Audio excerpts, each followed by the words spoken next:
Well, hello, folks. I'm Jeffey Daugherty, back for another episode of the Jeffey Daugherty Show. Got some very interesting and very exciting things to talk about with you today. It's been quite a whirlwind of the past few weeks, being on Coast to Coast AM, being on several shows, getting tons and tons of feedback from listeners, readers, etc. as the book gets out there. And I'd like to thank the many of you that have purchased Apostle Paul Antichrist. I want to talk a little bit about that today, but I just wanted to address something from the beginning. And if you'd like to contact me, you can go to www.iamnck, N like in new, C like in cosmic, K like is in knowledge, iamnck.com. You can also go to apostlepaulantichrist.com.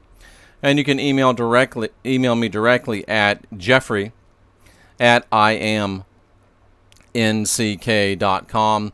Also on Twitter under NC Kabbalah, and at Facebook under Jeff A. Daugherty and the Jeff Daugherty Show. So lots of ways for you to contact me, so don't hesitate. If you have a comment, if you have a question, and even if you have a suggestion, or even if you have a complaint, I'm not sure that you'll get any satisfaction on your complaint, but I do at least read it. At least at this point, I read all the emails and I address it. It's starting to become difficult, but I am still personally reading every single email that you send. And remember, we do have the Create Yourself. We are able to help you reach your full spiritual, physical, and emotional potential. And on tomorrow, I have a new book coming out, an ebook called The Spiritual Wisdom of Napoleon Hill as Gleaned from Think and Grow Rich. And I tell you what, I'm going to sell it for less than $4, and it will be a much better investment than your Starbucks this week. And folks, get that little booklet, read through it. It's going to be a perfect thing to have as a devotional, to go and read on a daily basis, to read when you feel like you need some encouragement, to read when you feel like you need to get some oomph to get your goals fired up, because it's from the best business book ever written, but it is the spiritual principles of Napoleon Hill pulled from Think and Grow Rich, with no commentary from me really, just putting it together. And this is a guy that wrote back in the 30s, and he is the grandfather of the self-help movement.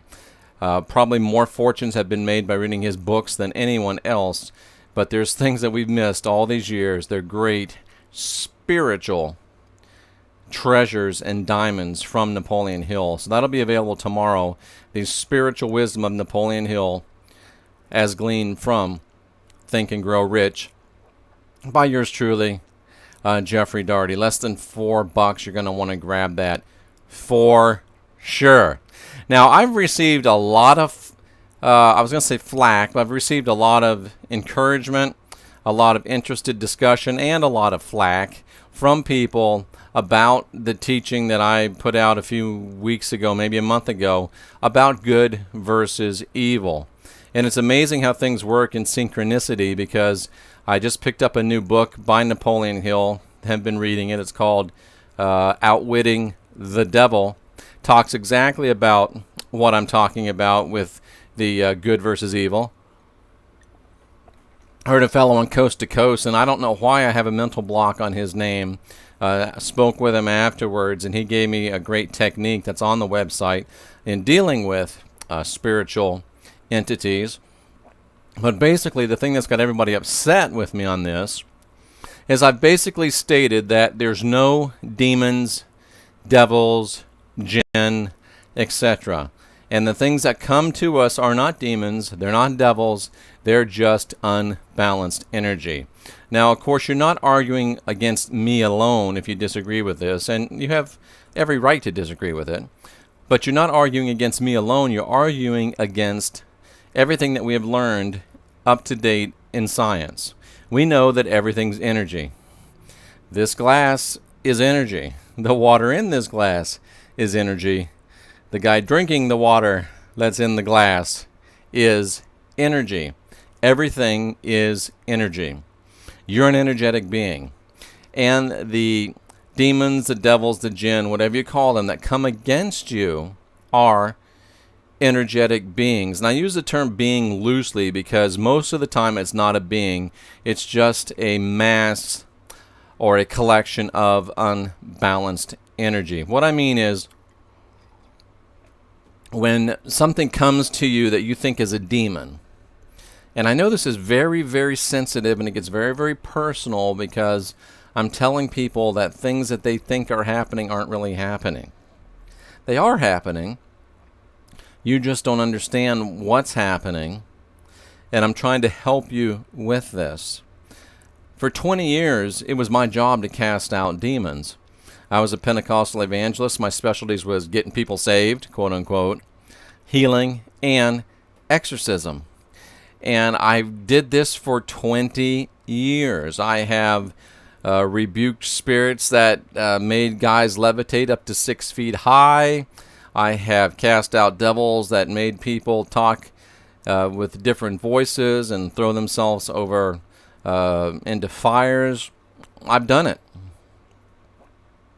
And I'm telling you, there's a better way. How do I know there's a better way? Because I still, to this day, work in the realms of exorcism. The folks that I work with from a Christian background will say that we are dealing with demons. The folks that work from a non-church background, they'll talk about we're dealing with devils. Those that come from an Islamic background will talk about the jinn. And I'm not saying that there's absolutely positively no evil spirit, no beings that are of spiritual nature that are against us.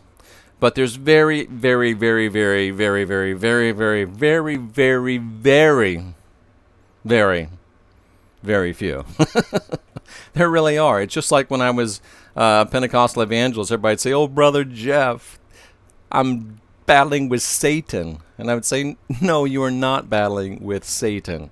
In fact, if there is a Satan, he probably doesn't even know who you are. Now, one of his associates, I used to say at that time, probably knows who you are, but no, you're not battling with Satan. And similarly, well, just like that, we are not dealing with demons, except in extremely rare cases. We're not, and sometimes we deal with, entities that are of another place and time, and that's the rare. We can talk about the rare, but let's talk about the everyday rubber meets the road kind of stuff, and I'm constantly bombarded in a good way from people. And folks, I don't know why it upsets some of you so much that I say there's no demons. I don't know why it upsets some of you so much that I say there's no devils. I don't know why it upsets some of you so much when I say that there's no good and evil, just balanced and unbalanced energy. It's like taking a pacifier from a baby and listening to the wails that follow. I know that's inflammatory, but that's exactly what's going on. Someone with experience is sharing with you a technique that is a vast improvement upon what we've been doing for 2,000 years that hasn't worked. And if you don't want to do what I'm sharing with you, great. Keep doing it your own way, and let me just ask you, how's that working for you? The demons, the devils, what you think are demons or devils are just unbalanced energy. Well, Jeff, why do they look like a demon? Why do they look like a devil? Well, for the most reason they look like a demon or they look like a devil is that they're trying to scare you so you will not lead them back into balance. The unbalanced energy, if it's unbalanced, if it's out there by itself long enough, and I'm doing another ebook on this, it'll be available in a couple of 3 weeks. If that energy is out there long enough, and it's getting fed enough by the fears and intentions of people, it can take on some personality-esque type of traits. But it's not a personality. It's just unbalanced energy. And a lot of times it wants to scare you to prevent you from rebalancing it. Because if anyone or anything can keep you in fear and can keep you fighting, it can keep you bound and perpetuate its existence.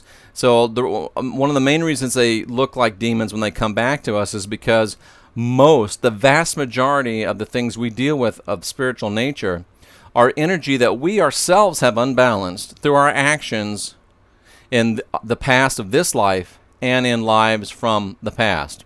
Did you hear what I said? The vast majority of what you deal with is unbalanced energy that you yourself unbalanced, either in this life or in past lives. It's a much easier way to say it and to understand it. So when it comes back to you, it can present and manifest a personality or a scary facade that is geared to scare you, because it came from you. You're the one that unbalanced it in the first place. And when it comes home, when the chickens come home to roost, they know what cock-a-doodle-doo to sing to kind of upset you and keep you from rebalancing that energy. And as long as you refuse to accept the reality that it's unbalanced energy, you will continue to be in fear. And when you are afraid, you cannot make spiritual progress. And in fact, you will regress spiritually. When you are in fear, you cannot progress spiritually. And in fact, you will regress spiritually. I encourage you to get the book Outwitting the Devil by Napoleon Hill. It was written in 1938, but it is made for today. And he actually talks to the devil, and this devil says that he is unbalanced energy. I didn't make this stuff up, folks. And I did that teaching before I read the book. It's called Synchronicity. It's funny, I came out with the Apostle Paul Antichrist and then found out that Thomas Jefferson said the same thing. So it's nice not to be the only crazy guy around, and it's nice to know that you have people of some credibility like Thomas Jefferson, Napoleon Hill, backing you up, so to speak. But it is just unbalanced energy. And when you quit fearing it, if you realize it's unbalanced energy, there's nothing to fear. It's just energy. You're not afraid of energy because you know it's just energy. So that removes that fear. And the other way to keep us from making any progress is to keep us fighting. Because if you are fighting, you cannot be growing. Because what you resist will always persist. That is a fact. I didn't like it when I heard it, but I got tired of fighting it and realized it was true. And as long as you fight something, as long as you resist it, it will continue to persist and it will continue to perpetuate. Thus, another reason why it wants to manifest to you as something scary. So you will automatically, reflexively fight it. Don't do it. It's not going to help the situation. It's going to perpetuate the situation. And if you don't believe me, keep doing it your way. And again, how's your way working for you? You say I'm crazy, but a guy a lot smarter than me named Einstein said that the definition of crazy, and this just came into my mind, Forrest Gump might have said, crazy is as crazy does.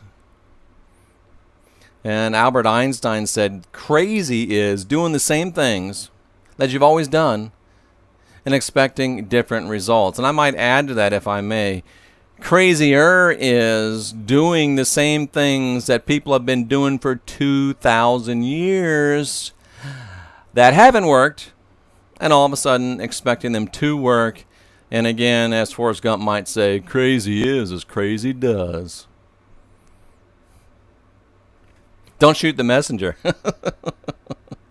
But at any rate, if you just rebalance that energy, if you flood it, you don't fight it, you don't fear it, you identify it as unbalanced energy. You don't fight it, you flood it with balanced energy. And I got a great email today that said, Jeff, it makes sense, but tell me, how do I balance energy? How do I flood it with good energy? How do I flood it with balanced energy so it'll come back into balance? That's what you do. You don't fight the negative, unbalanced energy. You flood it with balanced energy, which causes it to rephase back into harmony. It's no longer a problem to you, no longer a problem to the universe. You can find the video that I did on this on YouTube. It's under No More Good versus Evil. There's also a small article on IamNCK.com under the paranormal section, third article down, that deals with this in a written fashion. And of course, you can refer back to this video that we're making today for the Jeffey Daugherty show. So you don't fear it because you know it's energy. You don't fight it because you know if you resist it, it will persist. You flood it with balanced energy. How do you do that? I've always taught that there's no silver bullet in spirituality. You just have to learn, practice, do it over and over again, learn, practice, learn, practice, learn, practice, become more proficient. I almost hesitate to say this and expound this because it is a silver bullet and it might cause people to use it as a shortcut rather than seeking to move into deeper spirituality. But the best way, and this is an answer to your question, I wish I could remember your name. I'm sorry, I've fielded about 1,500 emails in the last 2 weeks, and don't get me wrong, I'm not complaining. I hope to continue to answer that many emails every 2 weeks. But the way to flood it with positive energy, the way to flood it with balanced energy, the best technique I've ever found, and this is what I heard from the fellow on Coast to Coast, and he expanded upon it in discussion, and I have tried it, used it, and it is incredibly proficient, and it's been used for thousands of years across many cultures, and it's called the hue or the you. The way when you identify that there's something coming against you, let's say that you see a big hairy black thing that you in the past would have called a demon, and right away you say, you know what? That is not a demon. It is unbalanced energy. I will not fear it. You don't have to close your eyes, but I won't fear it. And then you resist that I rebuke you in the name of Jesus urge. The fighting, that's how Pentecostals fight demons right there. And I just spilled water on myself, but it's out of camera range, so we won't worry. And then you say, okay, I'm not going to fight it. Let me just flood it with balanced energy. What's the best way to do it? Well, there's a technique called the hue, which creates a frequency of balance and projects it around you, acts as a force field, and acts as a recalibration vibration to unbalanced energy. Sounds weird, looks kind of weird, but it works.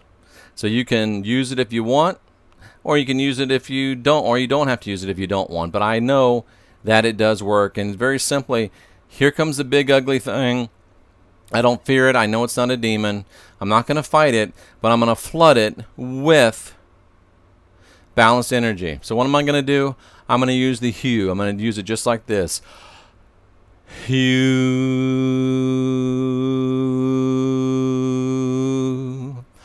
Hue. Hue. And some of you felt that peace and balance that comes in, and that is it right there. It's just that simple, and it's just that effective. It works. Don't ask me why or how. I mean, I could actually, it does vibrate up in through your third eye and your crown chakra, and it creates a harmonic resonance that vibrates at that high level, and even some of the higher chakras that we won't go into, and it makes it impossible for anything that is unbalanced to remain in your vicinity, and most of the time is going to cause it to be recalibrated and balanced, again, being of no danger to you and of no more upset to the universe. And you know what, let me just ask you this, what do you have to lose? The next time it happens to you, if it does, and hopefully, darn it, I spilled that water again, hopefully it won't, but try it before you go into the I rebuke you part.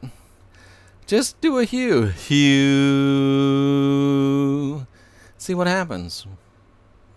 Try it. You'll like it. The proof's in the pudding, and in every other cliche that I can think of. Get the book Outwitting the Devil by W. Clement Stone. W. Clement Stone was another great self-help writer that was a contemporary and a partner in many cases with Napoleon Hill, but Napoleon Hill wrote Outwitting the Devil, and I wrote The Spiritual Wisdom of Napoleon Hill as gleaned from Think and Grow Rich. That'll be available tomorrow on my website and on Amazon. My website, www.imnck.com, and we'll put it on the Amazon Kindle site as well. So feel free to go ahead and go to those places and avail yourself of it. Now, we need to talk about Apostle Paul Antichrist. I've been on Coast to Coast. I've been on, I was on Black Tower Radio 2 nights ago during drive time in Rochester, New York. Several shows coming up, including some television appearances with big names that you're going to be very excited about as soon as I have them confirmed and am able to let you know about them. And also, we've got the NCK tour coming up. We're going to kick that off by August. Still looking for an RV. If you have one, if you know of one, if you'd like to make a tax-deductible donation, or if you'd like to give us a really good deal, let me know. You can notify me on my websites, by my emails. You could even call me, East Coast, United States of America, 407-968-2891. I won't give that out too many times because I don't want, a ton of phone calls at crazy times. But, boy, I don't know if that's going to sit there or not. But we need to talk a little bit about Apostle Paul Antichrist, because we've been doing a lot of appearances about it. And, invariably we get into so much discussion about other peripheral areas, which is important, but we don't ever really get to the message of the book. And the message of the book, very simply, is it's probably the most important book written about the life and times of Jesus since the Bible. It's just that simple. This is the book. It's Apostle Paul Antichrist. Beautiful cover done by Scotty Roberts of Ancient Aliens. Coast to Coast AM guest several times. A good friend of mine. He designed that. You see the endorsement here by George Norrie. Believe it or not, he said, Daugherty, what's it say? Daugherty delivers innovation, talent, and bravery. He wrote the foreword for the book as well. And just to talk about what this book is all about, what's the message of this book? Well, the message of this book is pretty simple. The teachings of Jesus were hijacked to create a religion and a control matrix based on fear and control. The message of Jesus was hijacked and used to create a matrix of fear and control. It affects us spiritually. It affects us emotionally. It affects us in a socio-political way, and it even affects us right down to something as commonplace and everyday as gender roles and even sexuality. I mean, one book covers all of that and shows you, in addition, the origins of the New World Order. It really does. Shows you how the message of Jesus was hijacked to create a religion and a control matrix based on fear and control. Is responsible for 2,000 years of oppression against females and blatant suppression of the divine, sacred feminine that has wreaked untold havoc across all of society, and also shows you the origins of the New World Order, all in 354 pages. And I feel like I want to go through this and give you the teaching of it. Obviously, we're not going to do it all on this broadcast, but we want you to be able to understand. And the book, a lot of people are surprised when they pick up the book. You read George Norrie's foreword. You read the prologue, which is, I won't read that because that kind of sets up the whole story. And then chapter 1 starts off, the first sentence is, Alexander the Great was enjoying the ride, basking in the warmth of the sun on his face. And somebody asked, what in the world does Alexander the Great have to do with Apostle Paul Antichrist? Well, see, that's the things that we don't understand. And the reason why that we're still victimized by them is because we don't understand them. What was going on with Alexander the Great? The New World Order that we live under today had its genesis in Alexander the Great. I got to quit leaning up. I'm getting excited. The religious oppression that we face today had its beginning with Alexander the Great. The oppression of women and the divine sacred feminine had its beginning with Alexander the Great. How? Why could that possibly be? Well, at the beginning of my book and at the beginning of this story, Alexander the Great was on his way to conquer Egypt, which of course he did. And on the way to Egypt, he was going to go ahead and take care of this noisome pestilence, this scrappy little nation that was a thorn in many a king's side before him. And that little nation was called Israel. And Apollo, where did that come from? I almost said Apollo Creed. I don't know where that came from. I haven't watched Rocky in a long time. Wow. But Alexander the Great, not Apollo Creed, was on his way to Egypt and said, we're going to destroy Jerusalem first. And I mean, the plan was destroy, kill everybody, everything, no hostages, no bounty. We're killing everything that lives, breathes, and moves, and we're burning the place to the ground. It had been a thorn in the side of far too many kings, and Alexander says, I'm through with it.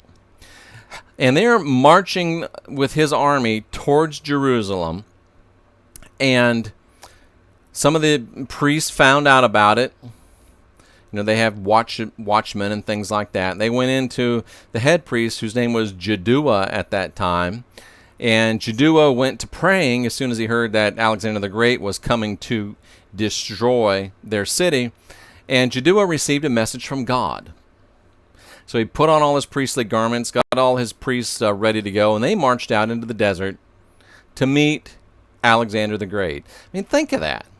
Here is a bunch of priests armed with nothing more than their Torah scrolls, you know, and he's dressed in the whole 9 yards, you know, the ephod, the breastplate, the Urim and the Thummim, you know, the whole thing, the sash about him, and, you know, they're trudging through the desert, going out to meet the most fearsome military force the world had ever known. But it was because Jaddua had received a message from heaven. He knew. And this is kind of a tie-in back to our spiritual battle talk that we're talking about. Jaddua knew in his mind, or to the appearance of his eyes, that Alexander the Great was coming to attack him. Just like you sometimes think, oh, it's a demon coming to attack me. But Jaddua saw it through his spiritual eyes and said, no, this is an opportunity to create harmony and something that's going to carry us through. And if we can think in the same terms with what we call demons and devils, realize that it's not what it seems, we can benefit from it. So Jaddua goes out, and as soon as Alexander the Great sees him, Alexander the Great is reminded of a dream that he had, where he had seen Jaddua come to him before to present him a message from the great God that was contained in the Holy Scriptures. Now, he didn't know that it was going to be the Jewish folk. He didn't know that it was going to be the religion of the Jews that this was delivered to him from. But he just had been having a dream. And you need to understand something about the dreams of Alexander the Great. Alexander the Great was a great dreamer. Alexander the Great was an Edgar Cayce type person. One of the best dreams that he had, one of the best examples of what his dreams foretold, back in the day when you got wounded, in those days, you got wounded with a sword, you got wounded with a spear. It was nasty. I mean, there wasn't, antibiotics and, all the modern technologies that we have today. So when you got wounded, it was bad, and infection was a huge issue. And infection was killing a lot of their soldiers, and a particular soldier that was Alexander the Great's friend, his name slips my mind. I could look it up in here, but I've been doing so much study about so many things, but at any rate, one of Alexander's buddies, who was one of his soldiers, was dying of an infection. And Alexander had a dream where a dragon, we won't even go into that, where a dragon showed him a particular plant. The dragon had the plant in his mouth, made it known to Alexander that this plant would bring healing.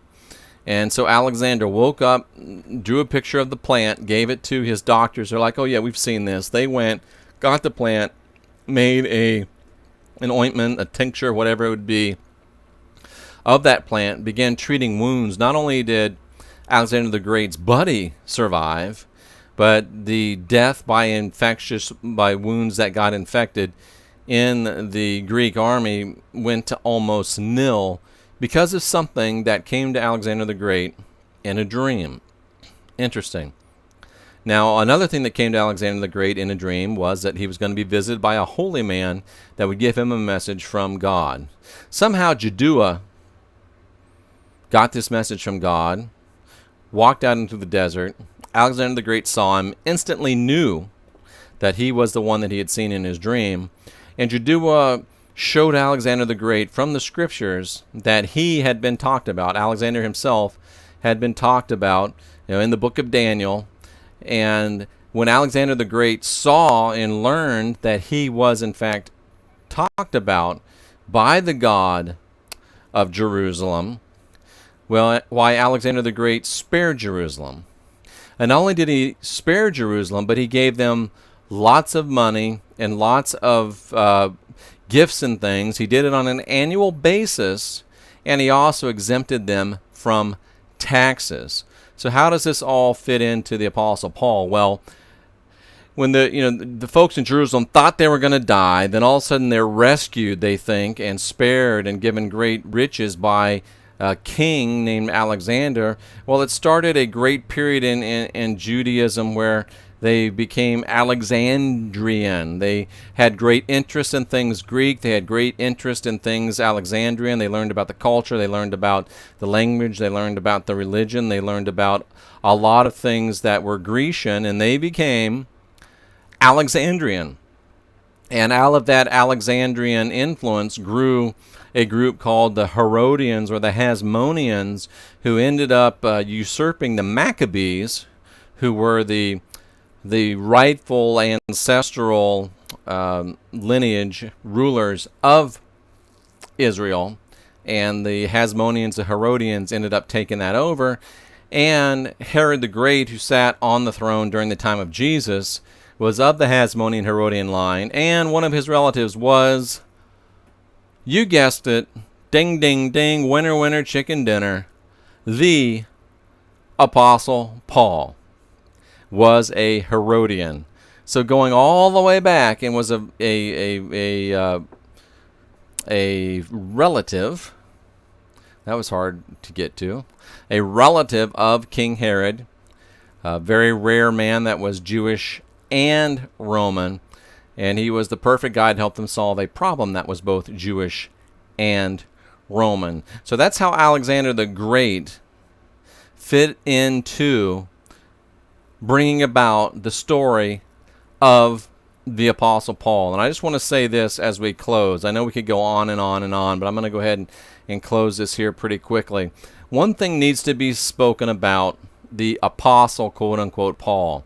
Because the honorific, the title, the term Apostle was never applied to Paul by anyone other than Paul in the entirety of Scripture, with one notable exception.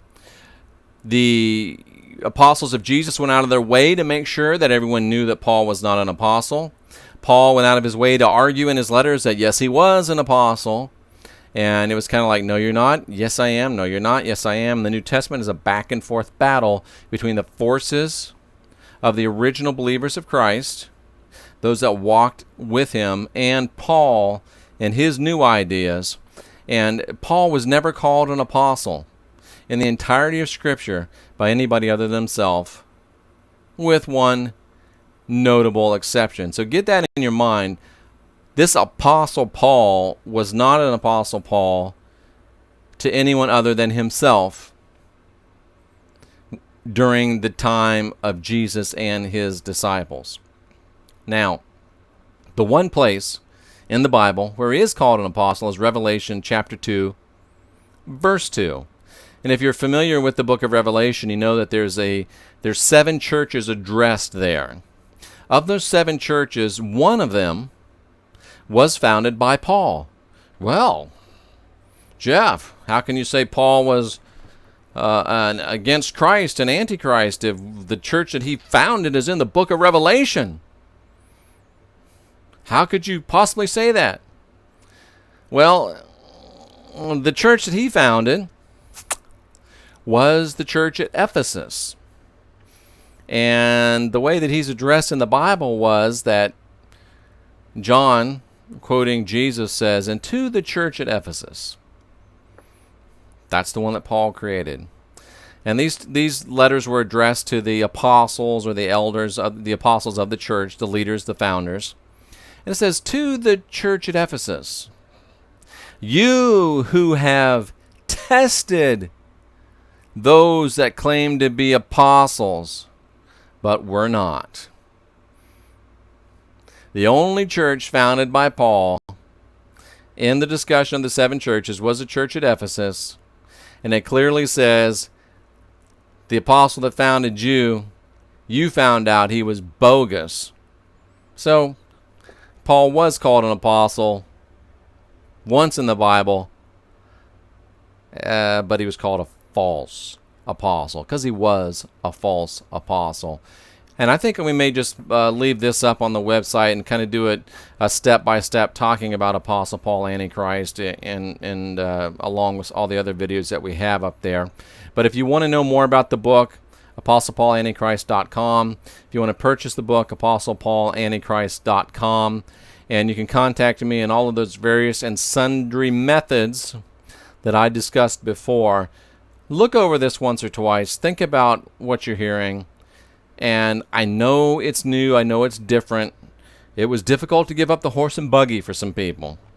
It was difficult to give up the Commodore 64 for some people. It was difficult to give up those brick phones. It was difficult for us to give up a lot of things that we thought were the cat's meow until we realized that there's a better way. I've got 20 years of experience in this. I'm offering you a better alternative. Try it or don't try it. But again, I ask you, how's your way working?